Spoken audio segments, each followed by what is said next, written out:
Have you ever wished you could apply security roles on public views, or commonly known as system views, in model-driven apps or D365 apps? Well, you're in luck. In today's video, I'll show you exactly how to do this. Hi, I'm Tiyani, and welcome back to our Power Platform tutorial series. Let's dive right in.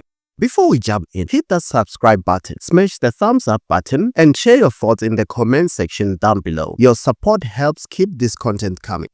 First, let's talk about what system views are. System views are special views that model-driven apps or D365 apps depend on. They exist for system tables or are automatically created when you create a custom table. And these views have a specific purpose and additional capabilities. For example, they can include public, quick find, advanced find, associated, or lookup views. When an admin or a maker creates a view in Power Apps, it becomes a public view. And these public views can be managed with security roles. Now here's the exciting part. Admins can manage which views users can access in model-driven apps based on their security roles. This means that when a user opens a model-driven app or D365, they'll only see the system views that apply to their assigned security roles. All other views are filtered out from the drop-down list, but don't worry, users can still see filtered views if they navigate to the Manage and Share View options.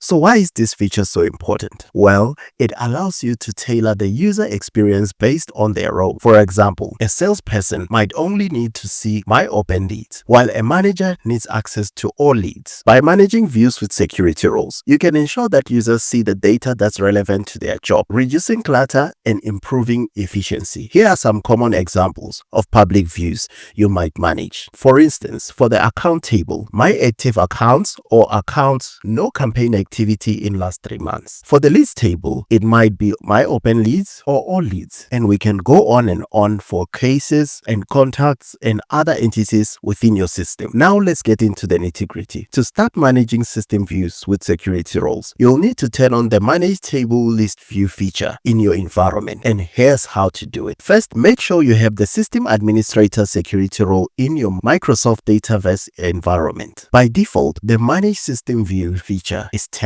off. To enable it, you'll need to download and run the Organization Settings Editor tool. Here's how you do it. Let's go to GitHub, to the Organization Settings Editor GitHub repository, and download the tool. I'm gonna leave the link in the description down below. As you can see, we're in this Git repository. Let's give a shout out to Sean for this cool tool. Navigate to Assets. You'll see Organization Settings Editor, the version number, and to show that it's a managed solution. If you click on it, it starts downloading. As you can see that it has downloaded. Now what's left to do now is to go into our Power Platform environment and import this solution. Let's click on Solutions, click on Import Solution, and let's browse to the folder where we downloaded it. And there it is. Select it and click on Open. You'll immediately see the name of the solution. Follow along with the prompt by clicking Next. Since I've already installed it, it shows a notification to show that I've already installed this in my environment. So if you haven't installed it, you can follow along with the prompt by clicking Import. But because I already have it installed, I'm gonna cancel this process. And then go to Managed under Solutions. You'll see that I have it installed on my environment already. Select it. Now it's loaded. Let's select the HTML file. This will pop up a side pane. Once the side pane is loaded, scroll down and look for URL and then select it. Or you can middle click if you have a button on your mouse. This opens up the utility on a separate tab. Now that it's loaded on a separate tab in the tool, locate Enable Role-Based System Views. And as you can see here, it is set to false. Click on Add. Okay. Now we've added it into our solution. Let us enable it. Enable and set this value to true and click on Update. Click on OK on the alert. Now it shows that it is enabled in our environment. We can close this window and go back to our solutions. This change takes effect immediately, and all table views except the default view will be filtered. Once this feature is enabled, you can start managing public views with the security roles. Let's walk through the process step by step. Start with creating a solution in the Maker portal, and let's call it Public View with Roles Demo. Click on New Solution, and let's put in the name, and select the publisher, and click on Create. Now the solution is created. Let's add a table and manage its views. Let's add an existing table. For demonstration purpose, let's select Contact. There it is, and click on Next. And then let's go in and select the views. And click on the Views tab. On the Views tab, you can see that we have a couple of them. Let us deselect all contacts and select Contact, no orders in last 6 months. And let's add that. Click on Add.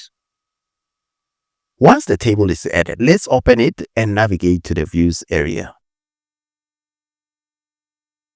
Click on Views, and there's our view. Let's select it. Once you select it, you'll notice a View Settings option on the command bar appears. Click on it. In the View Settings pane, select the specific security role option. Choose the security role you want to assign to this public view, and there it is. For this demonstration purpose, it's called Flow Manager. Click on it, click on Save and Publish. And that's it. The changes take effect immediately. Just remember, if you change a view setting from specific security roles to everyone, it takes up to 24 hours to update. Before we wrap up, let's go over some best practices and prerequisites. Make sure you have the system administrator role to make these changes. Turning on auditing is recommended, but it's not a requirement. Always test your changes in development environment before rolling out to the production environment. No cowboy stance. And lastly, inform your users about the changes, especially if their views will be filtered based on their roles. You now know how to manage access to public system views in model-driven apps or D365 apps using security roles. This feature is a game changer for tailoring user experiences and ensuring that your team only sees the data they need. If you've enjoyed this in-depth walk, give us a like, share your thoughts in the comment section, and don't forget to subscribe for more tutorials. Thank you for watching, and I'll see you in the next one.